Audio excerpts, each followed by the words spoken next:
మన జీవితాల్లో ప్రతికూల పరిస్థితులు వచ్చినప్పుడు ఆ ప్రతికూల పరిస్థితులకు కారణమైన వ్యక్తులు మనకి జ్ఞాపకం వచ్చినా వారు మనకు ఎదురుగా వచ్చినా వారిని చూసినప్పుడు చాలా కోపం కలుగుతూ ఉంటది. ఒక మాటలో చెప్పాలంటే వాళ్ళ మీద ఎలాగైనా ప్రతీకారం తీర్చుకోవాలి అన్నంత మనసు బాధైతా ఉంటది కదా.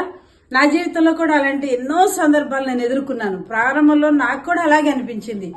కానీ ఆ సందర్భాల్లో దేవుడు మాకు నేర్పిస్తున్న పాఠాలు మేము నేర్చుకుంటూ వాటిని మా జీవితాల్లోకి స్వీకరిస్తూ సరి చేసుకుంటున్నప్పుడు దాని ద్వారా వస్తున్న ఆశీర్వాదాలు, దాంట్లో వచ్చే సమాధానం చాలా చాలా చాలా గొప్పగా అనిపించింది. నిష్కారణంగా నిందలు వేసిన, మరి కారణం లేకుండా మనల్ని అవమానించిన వ్యక్తులు మనకు తారసపడినప్పుడు చాలా బాధ కలుగుతూ ఉంటది. కానీ బైబిల్ గ్రంథంలో కూడా అలాంటి ఒక సందర్భం ఉంది. నిర్గమాకాండం 9వ అధ్యాయం 12వ వచనంలో యెహోవా ఫరో హృదయమును కఠినపరచెను ఇశ్రాయేలీయుల పట్ల. ఒకవేళ ఫరో హృదయం కఠినపరచబడకపోతే వాళ్ళు దేవునికి ప్రార్థన చేసేవాళ్ళు కాదు, అక్కడి నుంచి విడిపించబడేవాళ్ళు కాదు, పాలు తేనెలు ప్రవహించు కణానికి వెళ్లేవాళ్ళు కాదు.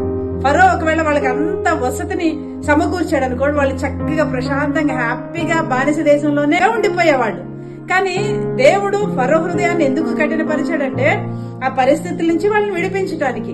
మా జీవితంలో కూడా అలాంటి ఎన్నో సందర్భాలు, అవి ఎప్పుడు నేర్చుకోగలిగామంటే ఆ అవమానాల నుంచి, ఆ నిందల నుంచి, ప్రతికూల పరిస్థితుల నుంచి బయటకు వచ్చిన తర్వాత దేవుడు మా కొరకు ఉద్దేశించిన ఆ స్థలంలో గాని, ఆ పరిచర్యలో గాని, ఆ పరిస్థితుల్లో మేమున్నప్పుడు అప్పుడు ఆ వ్యక్తుల విలువ మాకు అర్థమైంది.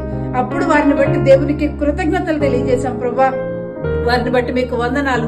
ఈ స్థితిలో ఉండడానికి, ఈ పరిచర్యలో ఉండడానికి, ఈ స్థానంలో ఉండడానికి, అనేకులకు ఇతరులకు దీవెనకరంగా మేము ఈ పరిస్థితుల్లో ఉండడానికి పలానా వ్యక్తులను మీరు వాడుకున్నందుకు మీకు వందనాలు అని చెప్పడం మా జీవితాల్లో అలవాటు చేసుకున్నాం. అంత మాత్రమే కాదు, ఆ అలవాటు ఇప్పుడు ఎలా అయిందంటే ప్రతికూల పరిస్థితులు ఎవరి ద్వారా మాకు వస్తున్నా, అది నిందలైనా, అవమానాలైనా, లేకపోతే ఏ మాట అయినా కూడా వారిని బట్టి దేవునికి హృదయపూర్వకంగా కృతజ్ఞతాస్తుతులు తెలియచేయడమే మాకు అలవాటు అయిపోయింది. అవమానం తర్వాత ఒక ఉన్నతమైన స్థానాన్ని ఇతరులకు దీవెనకరంగా, దేవునికి మహిమకరంగా ఉంచాలి అన్నదే దేవుని ఉద్దేశం. అందుకే ఆ వ్యక్తుల్లో దేవుడు లేవనెత్తాడు.